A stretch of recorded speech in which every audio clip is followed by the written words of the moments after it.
नमस्कार, जय हिंद, वंदे मातरम। मैं आपके साथ अंकिता और आप देख रहे हैं Chanakya news India live TV. आइए देखते हैं आज की कुछ प्रमुख खबरें। प्रदेश के सबसे बड़े औद्योगिक क्षेत्र बीबीएन में स्थापित उद्योग प्राइम स्टील सीरीज 1 के बाद अब हमने कुंडलस लौह उद्योग सीरीज 2 पर हमने नुमाइंदा किया और देखा तो इस कंपनी के भी प्राइम स्टील की तरह ही प्रदूषण देखा गया। देखने पर आलम ये लगा कि यहाँ की हवा, पानी और जमीन में जहर घोल रहे हैं। आलम यह है कि इन बेलगाम लोहा उद्योग के प्रदूषण से लोग गंभीर बीमारियों का शिकार हो रहे हैं। लोगों द्वारा कई बार पोल्यूशन कंट्रोल बोर्ड को शिकायत के बावजूद भी इन लोहा उद्योगों पर कार्रवाई नहीं हो रही। औद्योगिक क्षेत्रों बरोटीवाला के तहत बुरावाला स्थित कुंडल्स लौह उद्योग के शेड से दिन रात धुआं निकल रहा है।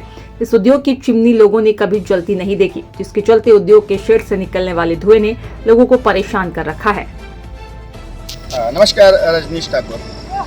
बद्दी के उद्योग, लौह उद्योग, जिनकी शिकायतें बार बार मीडिया में आ रही हैं और अब ये हालात हो चुके हैं कि हम हर दिन विभाग को चिता रहे हैं, विभाग के पास जा रहे हैं, हम पत्रकार होकर उनके आगे, प्रशासन के आगे अपनी बात रख रहे हैं कि कुछ लौह उद्योग बद्दी की जो कि चिमनियों के जो एक चिमनियाँ होती हैं, चिमनियों के अलावा भी अपना धुआं छोड़ रहे हैं। चिमनियाँ ख़राब पड़ी हैं, हर बार एक रीजन की हमारी चिमनियाँ ख़राब है जी, आज ठीक हो जाएगी, कल ठीक हो जाएगी। इसको सुनते सुनते हमें एक हफ्ता हो गया। मैं आपको बताना चाहता हूँ कि आज कुंडलस लौह उद्योग जो रोटीवाला के साथ गांव बडेड़ जो है वहाँ पे हम पहुँचे हैं और रात्रि के समय पहुँचे हैं। कुछ लोगों का हमें विरोध भी सहन करना पड़ा है, लेकिन हमने अपनी जो स्वच्छता के ऊपर एक जो प्रदूषण के ऊपर हमने एक अभियान चलाया, उसको हम गति देते हुए आज दोबारा मैं आपको दोबारा दिखाना चाह रहा हूँ कि जब मेरी पिछले कल कुंडलस के मालिकों से बात हुई तो उन्होंने बोला जी हमने अपनी चिमनियों का रिपेयर कर दिया है, अब ऐसा नहीं होगा। लेकिन मैं अपने कैमरा में ऐसे दरख्वास्त करना चाहता हूँ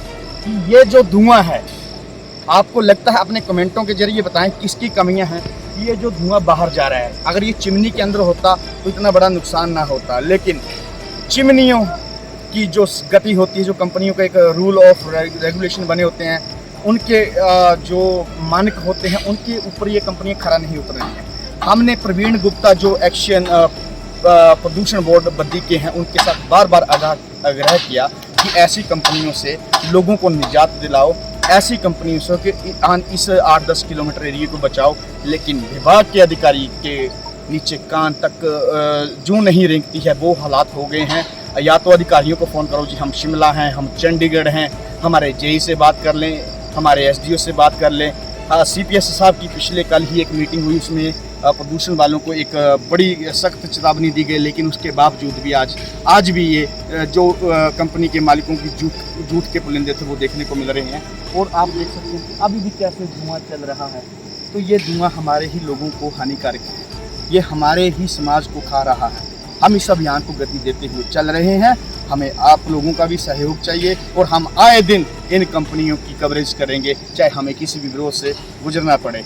मैं फिर प्रदूषण विभाग को एक चेतावनी देना चाहता हूं कि आप आएँ और इस चीज़ से निजात दिलाएं। हम रोज़ इसका एक लाइव करेंगे, रोज़ हम इस कंपनियों जो लौह उद्योग हैं बद्दी में, ऑल ओवर बद्दी में, अपने जो सही तरीके से काम है उसको अमल में लाएं, अन्यथा हमारा अभियान ऐसे ही चलता रहेगा। मैं फिर भी कैमरामैन से बोलना चाहूँगा कि ज़रा इसको दिखाया जाए।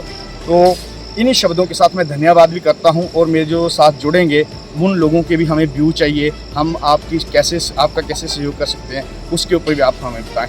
प्रदूषण के अधिकारियों को अब जाग जाना चाहिए, ये अभियान दिन प्रतिदिन तेज होता